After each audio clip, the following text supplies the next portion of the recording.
Hello ಸ್ನೇಹಿತರೆ, ಇಂದು ನಾವು ಈ ವಿಡಿಯೋವಿನಲ್ಲಿ ವಚನಗಳು ಸಂಪೂರ್ಣ ಮಾಹಿತಿಯನ್ನ ನೋಡೋಣ.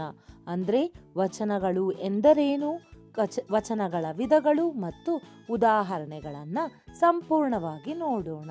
ವಚನಗಳು ಕನ್ನಡ ವ್ಯಾಕರಣದಲ್ಲಿ ವಸ್ತುವಿನ ಅಥವಾ ವ್ಯಕ್ತಿಯ ಸಂಖ್ಯೆಯನ್ನು ತಿಳಿಸುವ ಪದಗಳಿಗೆ ವಚನ ಎನ್ನಲಾಗುತ್ತದೆ. ಒಂದು ಅಥವಾ ಒಂದಕ್ಕಿಂತ ಹೆಚ್ಚು ಇರುತ್ತದೆ. ಅಂದರೆ ವಸ್ತು ಅಥವಾ ವ್ಯಕ್ತಿ ಎಷ್ಟಿದೆ ಅಂದರೆ ಸಂಖ್ಯೆ ಯಾವುದು ಅಂತ ತಿಳಿಸುವುದೇ ವಚನಗಳು. ಕನ್ನಡದಲ್ಲಿ ಒಟ್ಟು 2 ವಚನಗಳಿವೆ, ಅಂದರೆ 2 ಭಾಗಗಳಿವೆ. ಅವು ಏಕವಚನ ಮತ್ತು ಬಹುವಚನ. ನಂತರ ಏಕವಚನ ಅಂದ್ರೆ ಏನು, ಬಹುವಚನ ಅಂದರೇನು ಅಂತ ನೋಡೋಣ. ಏಕವಚನ, ಏಕ ಅನ್ನೋ ವರ್ಡಲ್ಲೇ ನಿಮಗೆ ಗೊತ್ತಾಗುತ್ತೆ. ಒಂದು, ಏಕ್ ಅಂದ್ರೆ ಒಂದು ವಸ್ತು, ಪ್ರಾಣಿ ಅಥವಾ ಒಬ್ಬನೇ ವ್ಯಕ್ತಿಯನ್ನು ಸೂಚಿಸುವ ಪದಗಳಿಗೆ ಏಕವಚನ ಎನ್ನಲಾಗುತ್ತದೆ. ಅಂದ್ರೆ ಒಂದು ವಸ್ತು ಅಥವಾ ಒಂದು ಪ್ರಾಣಿ, ಒಬ್ಬ ವ್ಯಕ್ತಿ ಇದ್ರೆ ಅದು ಏಕವಚನ.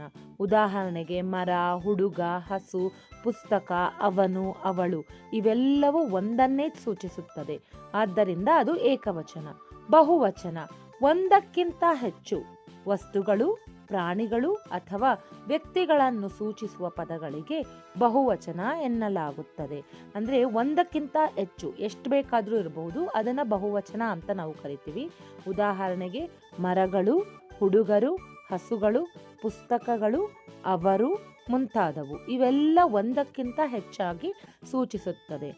ನಂತರ ವಚನ ಬದಲಾವಣೆಯಲ್ಲಿ ಗಳು ಪ್ರತ್ಯಯ ಉದಾಹರಣೆಗಳು: ಪುಸ್ತಕ, ಪುಸ್ತಕಗಳು; ಮರ, ಮರಗಳು; ಶಾಲೆ, ಶಾಲೆಗಳು; ಹಸು, ಹಸುಗಳು; ಕೆರೆ, ಕೆರೆಗಳು ಇವೆಲ್ಲ ಗಳು ಪ್ರತ್ಯಯದ ಉದಾಹರಣೆಗಳು. ವಚನ ಬದಲಾವಣೆಯಲ್ಲಿ ಅರು ಅಥವಾ ಯರು ಪ್ರತ್ಯಯ ಉದಾಹರಣೆಗಳು. ಉದಾಹರಣೆ: ಹುಡುಗ, ಹುಡುಗರು; ಗೆಳತಿ, ಗೆಳತಿಯರು; ನಟ, ನಟರು; ಹುಡುಗಿ, ಹುಡುಗಿಯರು; ರೈತ, ರೈತರು. ವಚನ ಬದಲಾವಣೆಯಲ್ಲಿ ಅಂದಿರು ಪ್ರತ್ಯಯದ ಉದಾಹರಣೆಗಳು: ಅಣ್ಣ, ಅಣ್ಣಂದಿರು; ಅಕ್ಕ, ಅಕ್ಕಂದಿರು; ತಮ್ಮ, ತಮ್ಮಂದಿರು; ತಾಯಿ, ತಾಯಂದಿರು; ಅಜ್ಜ, ಅಜ್ಜಂದಿರು.